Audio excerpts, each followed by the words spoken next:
Kamusta mga kabarangay, narito na ang update natin sa Barangay Ginebra.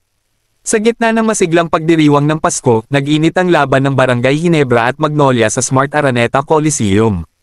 Parehong naglalabanan ng dalawang koponan para sa panalo, at parehong nagpapakita ng kanilang husay sa bawat pag-atake at depensa.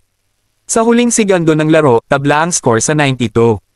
Sa isang magandang pagkakataon, nakakuha ng bola si RJ Abarientos at mabilis na ipinasa ito kay Scotty Thompson na nakapwesto sa sulok.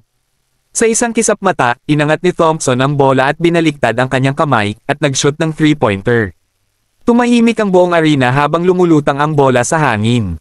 Parang tumigil ang oras, at sa pagbagsak ng bola sa basket, nag-ingay ang mga tagahanga ng Ginebra. Nanalo ang kanilang koponan. 95-92 ang naging resulta ng laro, at si Scotty Thompson ang nag-shot ng game-winning 3-pointer.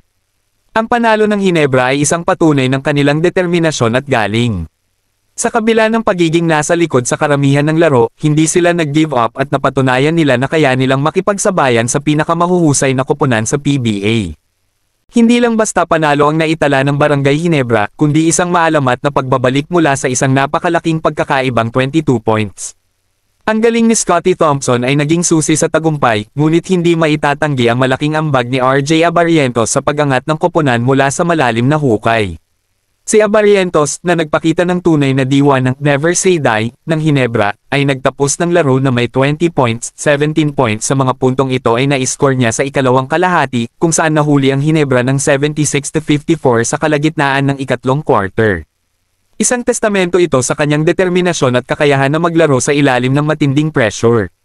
Ang kanyang pagpupersage ay nagbigay inspirasyon sa kanyang mga kasamahan na nagtulak sa kanila na ipagpatuloy ang pakikipaglaban hanggang sa huling segundo. Ang kanyang mga puntos ay hindi lamang mga numero, ito ay simbolo ng kanilang pagtitiis at pagkakaisa bilang isang koponan. Ang kanyang pagganap ay nagsilbing pundasyon para sa kamangha-manghang comeback ng Ginebra, na nagpapakita na ang isang malaking pagkakaiba ay hindi hadlang sa isang koponan na may puso at determinasyon. Ang diwa ng Pasko ay naging saksi sa isang di malilimutang laban sa pagitan ng Barangay Ginebra at Magnolia. Hindi lang ito basta laro, ito ay isang mahabang tula ng pagtitiis, husay, at pagkakaisa. Ang Smart Araneta Coliseum ay naging pugad ng tensyon at kilig na puno ng sigawan at palakpakan mula sa mga manunood na nakasaksi sa isang kapana-panabik na palitan ng puntos. Ang Ginebra, na naglalayong maiwasan ang ikalawang sunod na pagkatalo sa pagtatapos ng kanilang kampanya sa taon, ay nagpakita ng kanilang determinasyon na manalo. Ang kanilang ikaapat na panalo sa 6 na laro ay bunga ng pinagsamang talento at tiyaga ng bawat manlalaro.